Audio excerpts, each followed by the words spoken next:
Welcome to Man Does Tech, where I solve the problems you didn't even know you had.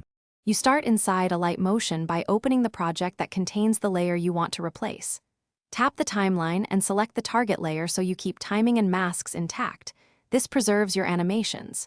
Next, import the replacement clip to media. Make sure frame rate and aspect ratio match to avoid drift. Once the file is in, drag it to the canvas temporarily to inspect scale and orientation.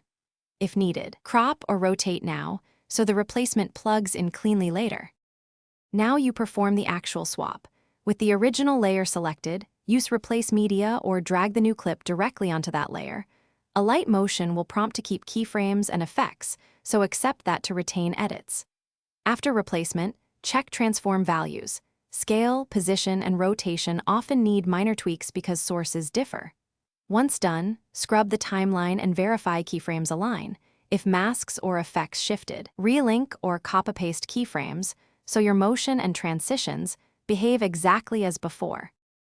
Finish by trimming the replaced clip to exact in /out points and use Ripple to keep timeline timing intact.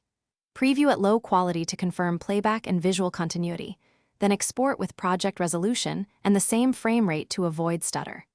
If sync issues, visual artifacts, or effects disappear, revert to your backup layer and retry. Check file codecs, re-import using a different container like MP4 or MOV, or copy keyframes manually. One key tip: save incremental project versions before major changes. Thanks for watching. If you found this helpful, don't forget to like and subscribe.